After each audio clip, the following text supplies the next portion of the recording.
Hey Virgos, welcome to Cappy Cove. This is your love reading for October. The first card y'all have is Mummy, and this is all about change. Change in your love life, okay? Change in relationships. Changes from maybe no longer being single. I feel like a lot of you may be going through really hard times or dark times. Even if you're single, it could be feeling like you're in a really dark space when it comes to your love life, or feeling like you'll never find love.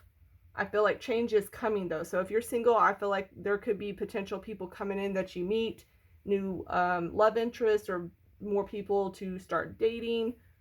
I do see endings in relationships coming here. I see past lovers that will return. And I'm also seeing a message here, which I have gotten a lot for most of the signs, is being able to look at your patterns on why it is you're choosing partners that you're choosing. So let's go ahead and get into the reading and look at the first cards that I got. Y'all have the Queen of Hazards, the King of Cups reversed, and Aries. Some of you could be dealing with an Aries. Some of you could have it in your chart. You know, I'm getting, the first thing I see here is they may be feeling this way about you, but I also feel like you could be feeling this way about them. But I get the sense that one person is in and one person is out. So if this is a single situation, either you feel like you want to be with this person and they don't feel like they want to be with you. If you're in a relationship, same thing applies. Somebody's in, somebody's out. But let's just go ahead and read it the way that I asked, which is how they feel about you. I feel like they think that you're really financially stable. So that's one thing that attracts them to you. They feel like you're very secure just financially. They might feel like you're very generous and kind. They feel like you may be loyal and nurturing. I get a sense they feel like it's hard for them to be on your level. And they also may be feeling like you're emotionally detached. So you don't put a lot of emotions into this relationship, or you're just not, they don't see you as an emotional person. In fact, they kind of probably see you more about your money. I also get a sense here that even though they see some positives in you, they may also see that you can be very cold and calculated or very controlling. With the Aries here, I'm getting the temper coming up, or that you're someone who likes to be in charge and in control all the time. So let's go ahead and see what the next set of cards say. So I asked if you should be with them, and we have the Nine of Cups, Two of Swords, and Celebrate.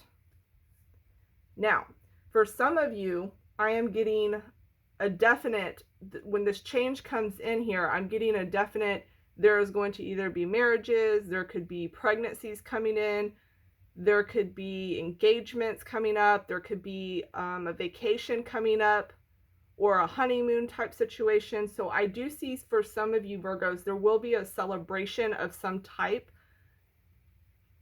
but I don't feel like that's for a lot of Virgos. For some of you, I feel like it's going to be celebrating the end of a relationship.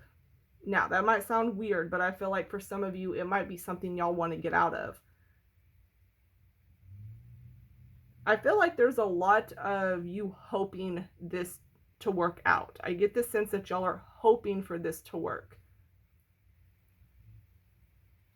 Some of you may be hoping that you get proposed to, or that this love interest offers you something. But I get the sense that there's a crossroads here, okay? Y'all have the Two of Swords in the middle, so there's some type of decision that has to be made. Some of you may be hoping that this works out, but on the flip side, it may not.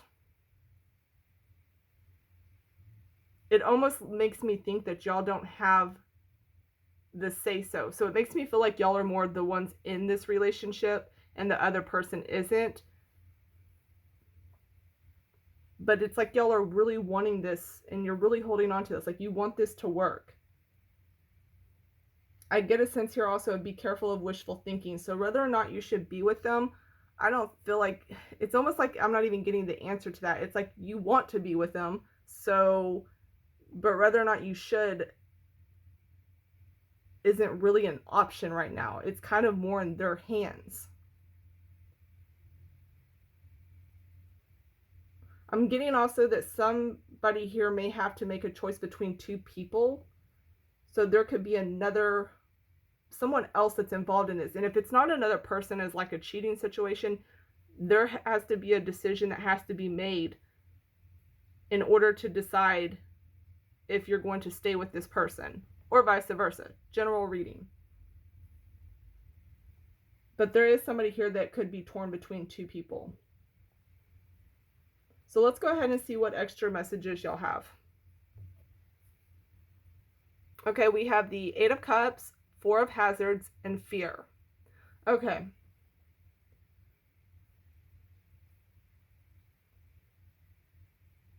I'm seeing somebody here that's really stuck on somebody and cannot move on. This could be somebody you're with or somebody from your past. You know, this can go many different ways, but there's definitely somebody that you are holding on to.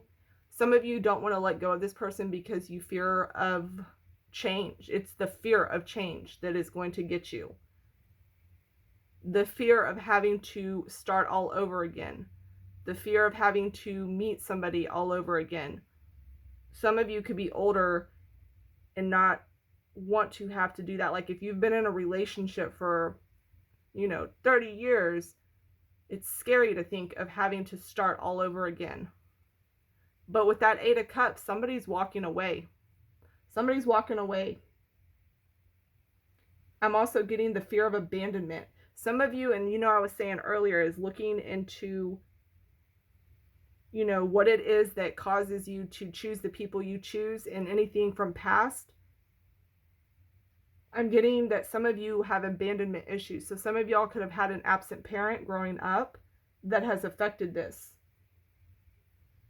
Some of you, it could cause you to become possessive or jealous and controlling. So it could be y'all that are the ones that are controlling because of these issues. And insecurities are pulling up here as well, but it could also be them.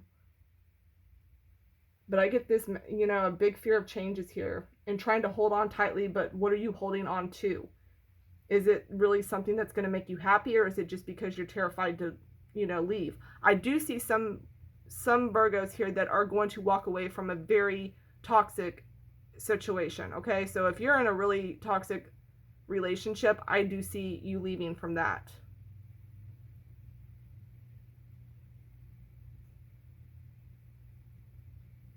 I'm also getting the message that some of you need to decide if you're going to forgive somebody or let go. I'm seeing a grudge that's being held onto here. So if you're holding a grudge on this person, you need to really decide if you can forgive them and be able to move forward, or if it's time to just say, you know what, I'll never be able to get past it, so I'm going to have to let them go, because it would be best for the both of you. Otherwise, it's just going to hold both of you back. And I keep getting the message of any deep-seated issues that you have. Like there could be, even in this relationship, especially for long-time relationships, there could be a lot of deep issues within this that were never resolved. And those might be resurfacing, or it might be time to just cut the cords and be done. All right, Virgos, I'm going to go ahead and leave it there. Until next time. Bye, y'all.